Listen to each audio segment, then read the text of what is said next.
Fala pessoal, começando mais uma aula de atualidades com o professor Luiz Rezende, ou Rezendão para quem preferir, e eu vou trabalhar hoje um tema importante que tem sido tendência em concurso público, que tem crescido muito em concurso público, que é a chamada responsabilidade social ou sustentabilidade pessoal. A Organização das Nações Unidas, ela acompanha vários elementos da sociedade, né? Vários elementos das relações multilaterais entre os países. E a ONU ela apresenta a necessidade das empresas, das ONGs, dos governos dos países pensarem na sustentabilidade sobre 3 elementos. Vamos relembrar que sustentabilidade não tem a ver exclusivamente com o meio ambiente. Na verdade, a sustentabilidade ela vai além do meio ambiente. Ser sustentável é você ter uma postura hoje que garanta as necessidades das gerações atuais no uso de recursos naturais, nas relações econômicas e sociais, garantindo qualidade de vida e não prejuízo para as gerações futuras. É basicamente isso. Vou te dar um exemplo de sustentabilidade que eu acho que vai deixar muito claro para você do que se trata. Em Barcelona, há uns 20 anos atrás, eu estava em Barcelona, e aí, pô, Rezenão, você vai em Barcelona toda semana? Não, meu irmão, fui uma vez, né? A gente economiza 10 anos e faz uma viagenzinha. Então, estava em Barcelona, e tinha um prédio. Você já viu essas cascatas de chocolate que tem nessas lojas de chocolate de shopping? Que é uma cascata de chocolate? Então, tinha um prédio, você imagina, um prédio parecendo com o prédio da Fiesp na Avenida Paulista, declinado e com uma cascata de água. Então era tipo uma fachada viva, enorme, que caía água. Eu achei bonito aquele prédio e fui saber do que se tratava. Isso, sei lá, uns 12 anos atrás. E aí me disseram que aquele prédio ele estava sendo construído com uma estrutura em vários subsolos para, dali a 20 anos, ter uma tecnologia que transformasse 100% do esgoto de Barcelona em água mineral, em água potável. Então, olha que interessante. É um projeto para dali a 20 anos. É um projeto em que vai encontrar a arquitetura, né, e a estrutura do prédio com a tecnologia para ali, na época, dali a 20 anos, começar a funcionar. Isso é ser sustentável.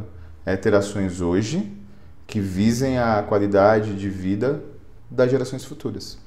Bom, eu sou de São Paulo, né? Em São Paulo tem um rio chamado Tietê. E o Tietê é extremamente poluído. Lá no início do século passado era navegável. As pessoas utilizavam como lazer. Mas se você pular no Tietê, já era, meu irmão. E o projeto, um dos projetos mais viáveis, um dos projetos mais realistas para limpar o Tietê, no Sindicato dos Servidores Públicos, né, eu fui diretor durante muito tempo, eu trabalhei muito junto ao pessoal da Secretaria de Verde e Meio Ambiente. Então tinham lá os biólogos e tinham lá os engenheiros ambientais, e eles diziam, né, que o projeto mais realista, o projeto mais viável, era para dali a 60 anos. Então você começa hoje a limpar os leitos, a fazer um trabalho progressivo, e em 60 anos o rio Tietê estaria salvo, estaria vivo de novo. É óbvio que nenhum candidato a prefeito encarou essa empreitada. É óbvio que nenhum governante levou para frente, porque os governantes são muito imediatistas, eles estão preocupados, na sua ampla maioria, independente do partido, com a sua reeleição ou com a eleição do seu correligionário.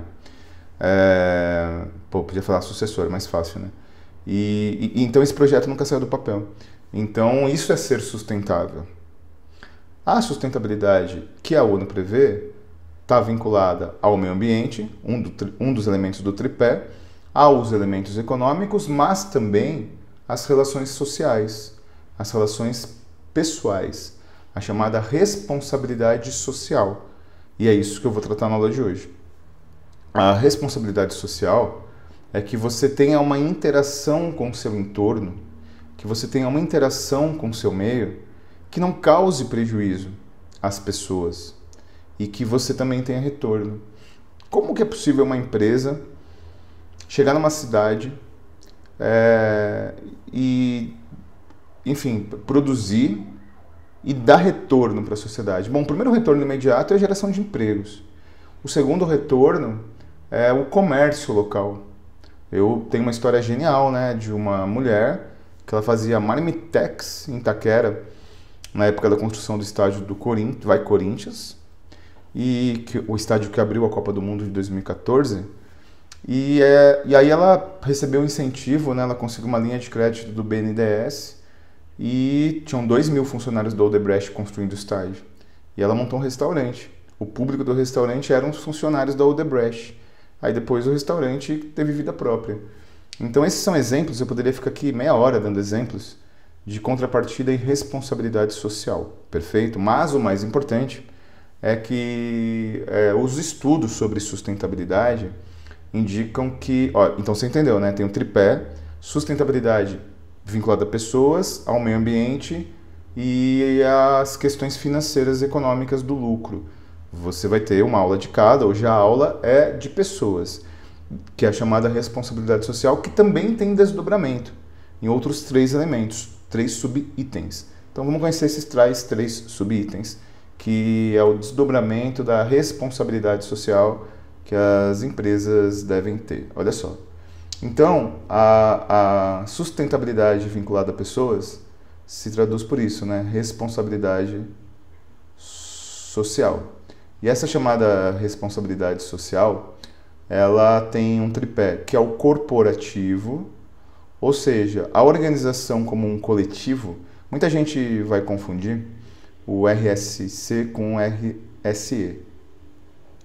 A responsabilidade... Eu vou detalhar, então depois vai ficar claro para você. Mas, num primeiro momento, entenda que a responsabilidade social, a sustentabilidade vinculada a pessoas, ela tem esse tripé, né? Ela tem essa outra subdivisão. O corporativo tem mais a ver com as ações humanas da empresa. Já o empresarial tem a ver com a atuação no mercado. E ambiental é a contrapartida social vinculada à preservação do meio ambiente que a organização deve ter. Então tome cuidado, porque aqui pode ter um elemento muito grande de confusão. O que é a sustentabilidade vinculada a pessoas do ponto de vista corporativo? É a organização como um elemento vivo que tem homeostase, que tem troca com o ambiente externo.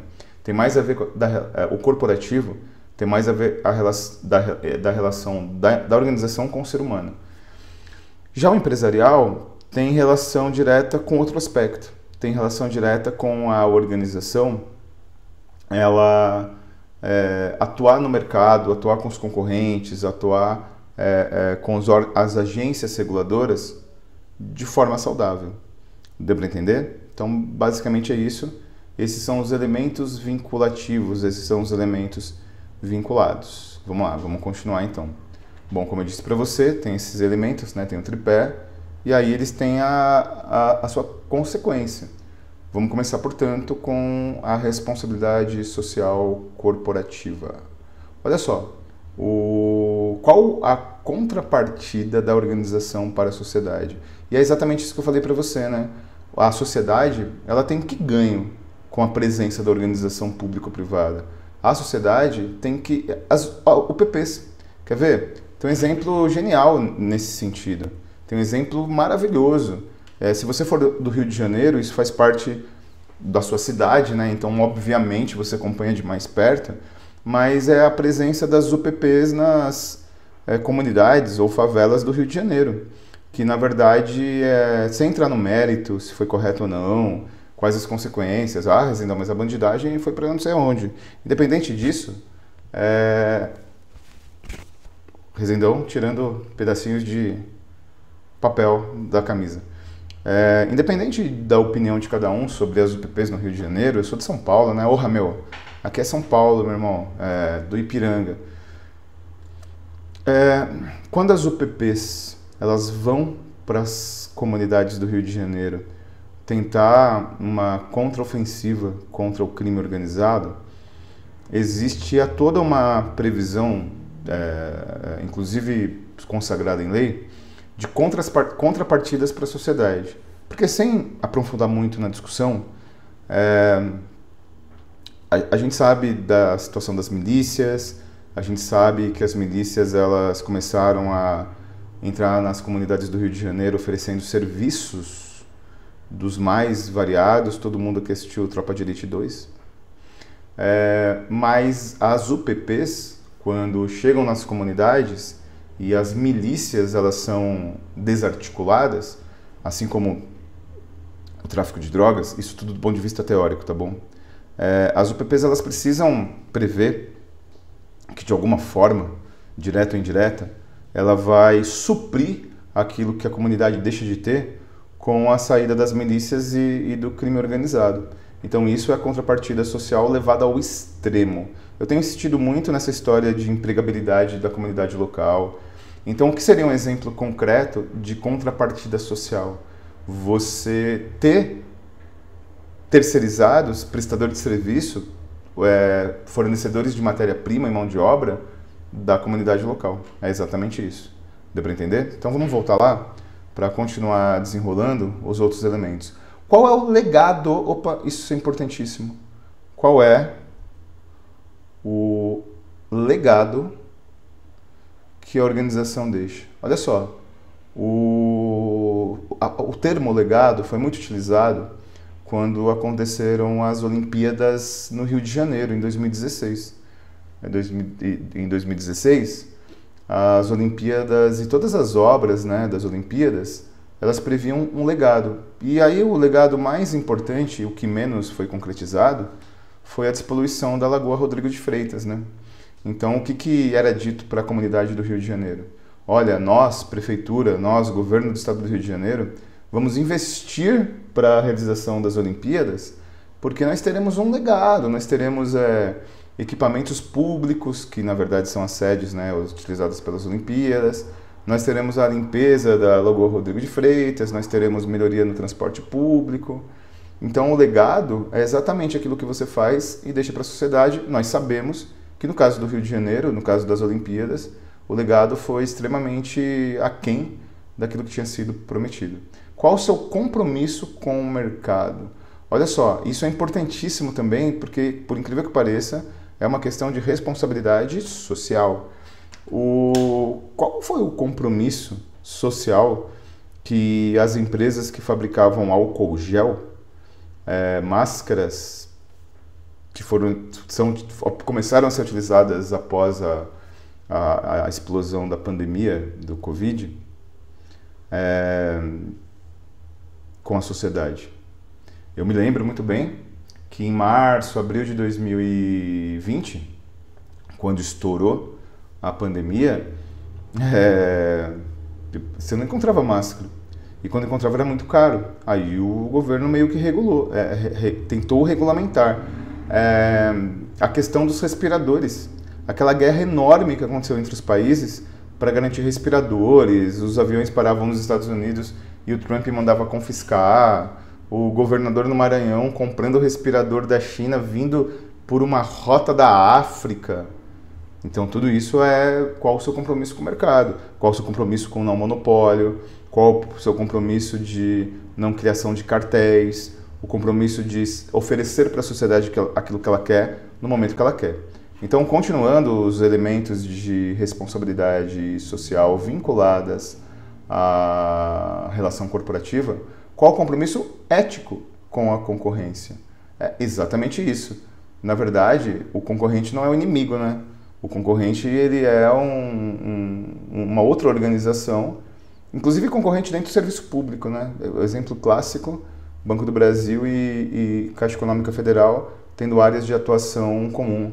Por exemplo, Polícia Federal, ABIN, Ministério Público, Receita Federal tendo áreas em comum. Por exemplo, na aduana, perto de Cascavel, né, na fronteira com Foz do Iguaçu com o Paraguai, você tem lá a atuação da Polícia Federal, da Receita Federal, da Polícia Rodoviária Federal. Então você tem uma concorrência, e que não necessariamente é algo negativo, entre inclusive organizações públicas. Qual a participação dos stakeholders internos e externos? Rezendão, que palavra é essa? Que desgraça é essa de stakeholders? Bom, vamos lá, vamos entender, portanto, o que se trata, o que significa os tais...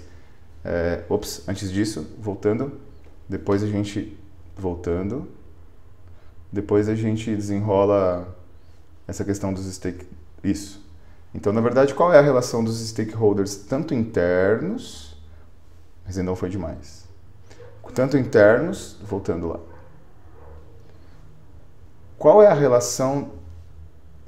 O Rezendão está com a mão leve, agora vai. Qual é a relação dos stakeholders, internos e externos, e o que são stakeholders? Né? Essa palavrinha aí, o que significa? O que isso tem a ver com sustentabilidade? Stakeholders são os interessados. Um stakeholder é um interessado em alguma ação. Então, o termo stakeholder, ele apresenta exatamente isso. Interessados em alguma ação pública ou privada. Por exemplo, numa empresa privada, os stakeholders internos são os sócios, os acionistas, os funcionários. Todos que têm interesse real em para onde vai a empresa, qual é o futuro da empresa. Stakeholders externos, interessados externos, são os clientes. No caso do serviço público, os stakeholders internos são os agentes públicos, os atores públicos, os servidores públicos. Os stakeholders externos são a sociedade. E você tem que envolver todo mundo na sua relação social. Então, voltando, olha só, como eu pontuei e comentei com você, isso é o RSC, Responsabilidade Social Corporativa. Mas existem os outros elementos, que é o empresarial e o ambiental. Então vamos agora para o empresarial, para o famoso RSE. E é assim que cai em prova, né? Você depois vai fazer questões e você vai perceber que quando se fala de responsabilidade social, existe a corporativa, empresarial e a ambiental. Sabe aquela questãozinha, tipo FCC? Indica a alternativa que apresenta as responsabilidades sociais. É exatamente isso. Existe participação da organização em órgãos colegiados? Você sabe, né, que existem órgãos colegiados com a participação da gestão pública, da comunidade e dos empresários da região. Então, a organização pública ou privada, ela participa de órgãos colegiados, de conselhos gestores? Ela se interessa pela gestão do serviço público, mesmo sendo uma empresa privada? Esse é o primeiro aspecto da RSE. Existem assistência familiar aos funcionários? Tem creche? Tem escola? Tem academia? Tem vale cultura? E assim por diante, né? Então, na verdade, a empresa ela tem que ir além, público-privada, ela tem que ir além do simples mundo do trabalho. No serviço público, vários governos, e inclusive o governo federal em determinado momento, teve plano habitacional, né? Quem é de Brasília conhece os lindos e grandes apartamentos funcionais de Brasília. Em São Paulo, existem vários condomínios criados nos meados dos anos 2000, que era para servidor público estadual, fora todos os benefícios trabalhistas, né? Então isso também é uma empresarial. Então, voltando, isso é muito importante, isso é um exemplo clássico. A isenção fiscal tem contrapartida social? Houve uma época no Brasil, nos anos 90, no governo Fernando Henrique Cardoso, em que existia a chamada guerra fiscal, né? E o exemplo mais claro da guerra fiscal foi, na época, o governo de São Paulo e da Bahia brigando por levar as montadoras, a GM, a Ford. Foi clássico, histórica essa disputa, né? Então, o governo da Bahia propunha 30 anos de isenção fiscal caso montassem a fábrica da GV numa cidade da Bahia. Aí vinha o governo de São Paulo, propunha 35 anos de isenção fiscal para montar e manter no ABC. Essa isenção fiscal, ela tem um ônus social, porque afinal de contas, a isenção fiscal, como o próprio nome já diz, é a empresa deixar de pagar seus tributos, ou parte dos seus tributos. E qual a consequência disso? A consequência direta disso é que, efetivamente, o cidadão deixa de ter verba para educação, para saneamento básico, para saúde. E é por isso E qual é a justificativa dos governos para tal guerra fiscal e isenção fiscal? São os benefícios. Olha como as coisas se casam. Eu não falei lá atrás que a sustentabilidade vinculada a pessoas é inclusive você garantir a empregabilidade das pessoas ali do entorno, a atividade econômica da região? Pois bem, gerando fluidez de recursos? Pois bem, quando você tem isenção fiscal, agora está tudo basicamente vindo da China, né? Esse tópico não é tão relevante como antes, mas ainda existe guerra fiscal e de isenção fiscal em algumas situações. Eu sou um empresário, eu quero montar minha fábrica em Feira de Santana, na Bahia. Aí o governo do estado propõe 30 anos de isenção fiscal. Com que argumento? O argumento do desenvolvimento que eu vou levar para a região. O argumento dos empregos que eu vou gerar na região. É exatamente isso. E, inclusive, dos impostos indiretos através de vendas de produtos e serviços. A empresa tem que ir além disso. A empresa que tem responsabilidade social, que tem uma postura sustentável vinculada às pessoas, também precisa ter contrapartidas sociais. E aí é cada governo que diz qual é a colaboração da empresa. Então é justamente isso, é a relação direta da chamada guerra fiscal. Voltando à vaca fria, existe incentivo à economia local, que na verdade é consequência do que eu acabei de falar, né? Qual é o incentivo que a empresa tem à economia local, à geração de emprego na região e coisa e tal. E, finalmente, né, a última questão importante sobre o empresarial, existem acusações morais e éticas sobre a empresa? Esse é o problema, né? Eu não sei se você se lembra, mas houve uma época que a Nike estava sendo acusada de utilizar trabalho infantil semi-escravo da China. Tem uma marca de chocolate que eu não vou dizer, que vermelhinho você vai quebrando assim, que ela utiliza na produção do seu chocolate um fruto da África. E ao utilizar esse fruto e pegar o fruto lá da África, os macaquinhos que comem esse fruto morrem. Eu não sei se isso é verdade ou não, mas quando isso foi verbalizado, muita gente parou de comprar esse chocolate. Então, por exemplo, temos que falar porque afinal de contas a aula é de atualidades e eu não sou o diário oficial, né? Você tem que ter um senso crítico para saber estudar para concurso, né? Alguns empresários se colocaram na mídia como defensores do governo Bolsonaro. Em particular, eu esqueci o nome dele, mas eu ia falar o velho da Havan, né? O dono da Havan e o dono da Havan em particular, mas também o empresário dono da Madeiro, né? Do Madeiro, da rede de restaurantes. E eles tiveram consequências, positivas ou negativas. Mas deixa eu fazer uma correção aqui. O dono do Madeiro, ele era contra a quarentena. E o do Havan, ele se posicionou fortemente em defesa do governo Bolsonaro, da campanha do Bolsonaro, né? Teve aquelas situações lá das camisas que os funcionários tinham que utilizar. Isso tem consequências positivas e negativas. Então, qual é a discussão moral sobre a postura da empresa? É nesse sentido, perfeito? Continuando, vamos agora para a responsabilidade ambiental. Então, é um tripé, né? É outro tripé, é outro desenvolvimento. Então, vamos lá. A responsabilidade ambiental, ela se traduz em alguns elementos muito pontuais. O primeiro, existem medidas higiênicas? Isso aqui remete a um teórico chamado... eu vou falar dos dois, depois eu vou cortar para te explicar, né? Medidas higiênicas e medidas motivacionais, elas estão vinculadas a uma chamada teoria bifatorial de Herzberg, né, um teórico, que tem a ver com o que motiva e o que desmotiva. Então vamos entender do que se trata.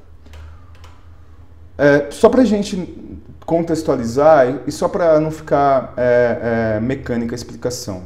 Existe um dos teóricos do mundo do trabalho, chamado Maslow, que você estuda lá na administração, lá na gestão de pessoas, e o Maslow, ele preconiza a pirâmide das necessidades, a famosa pirâmide das necessidades humanas.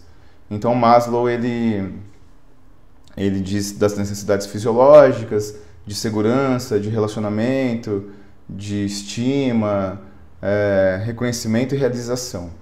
Herzberg questiona isso. Ele diz que nem tudo motiva. Existem fatores higiênicos e fatores motivacionais. O que são fatores higiênicos? A empresa ter banheiro. A empresa garantir higiene, ainda mais depois do Covid, né? Perfeito, ó. A empresa, quando retomou os trabalhos, cada um da sua forma adaptada, cada empresa da sua forma adaptada,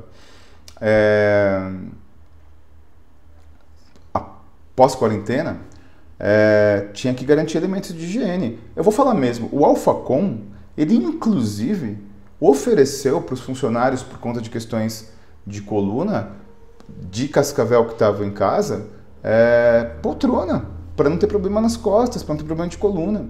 Então isso é fatores higiênicos e motivacionais. Fatores higiênicos é saneamento básico, banheiro, copa, necessidades de sobrevivência. E os motivacionais são incentivos. Isso são elementos ambientais. Retomando, vamos lá. Existe controle de poluente. Toda empresa, toda empresa, toda empresa que produz, né, alguma coisa, ela tem um percentual de poluentes, né? E o importante é saber o que é feito com esses poluentes. Existe uma política de reciclagem? Existe uma política de controle de monóxido de carbono? Existe uma política de redução de danos ambientais? Existe área de reflorestamento? Muita empresa, não só do ramo moveleiro, utiliza madeira, né? E coleta seletiva. Então, vamos pontuar e terminar com isso, essa parte, que é muito importante para a gente entender. Então, vamos lá. Não é essa tela em branco que eu vou fazer, eu não vou fazer um super desenho aqui para você. Então, na verdade, é assim, ó. Muita empresa tem como matéria-prima madeira, tem como matéria-prima a grama, tem como matéria-prima recursos naturais. E se eu imagine que eu sou uma fábrica de palitos de dente, que tem aquela moça loira com um cortezinho Chanel na caixinha, você conhece muito bem. Aquela empresa, ela tem como, Gina, né? Ela tem como matéria-prima o quê? Madeira, para fabricar o palito de dente de madeira. E ela tem uma baita área de reflorestamento, até por atender a sua própria necessidade.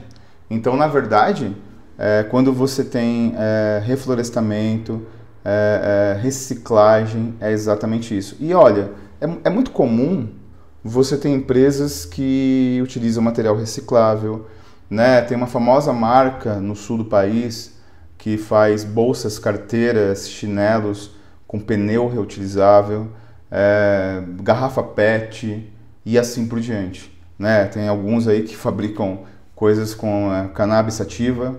Tô falando sério, né? No Brasil é um pouco complicado porque a regulamentação do uso da cannabis ainda enfim, não existe a legalização das drogas no Brasil e nem a descriminalização. Então, é isso. Então, na verdade, uma empresa que tem área de reflorestamento, uma empresa que utiliza materiais recicláveis, uma empresa que se nega a ter fornecedores que não têm políticas de responsabilidade social, sim, ela está tendo responsabilidade vinculada às pessoas. Rezende, eu estou um pouco confuso agora. Qual que é o centro, então? O centro é o seguinte: sustentabilidade. Depois eu vou fazer um esqueminha em outra aula. Sustentabilidade. Qual o tripé? Pessoas, ambiente e econômica. Essa aula tem a ver com pessoas. Perfeito. A sustentabilidade vinculada a pessoas, a chamada responsabilidade social, ela tem outro desdobramento: corporativo, empresarial e ambiental. Então é assim que você tem que contextualizar e trabalhar, né? Então a gente vai desdobrando e criando um organograma de como existe a relação de causa e efeito de sustentabilidade. Perfeito? Espero que você tenha entendido a aula, compreendido qual a abordagem nesse caso. Lembre que a aula é de atualidades. Você tem que saber o que é sustentabilidade social e pessoal e vinculado ao meio ambiente, e você só vai saber isso fazendo questões de prova, para verificar se o que eu falei cai em prova e é desse jeito que cai. Muito obrigado pela sua presença, pela sua paciência em estar comigo até agora. Força e honra!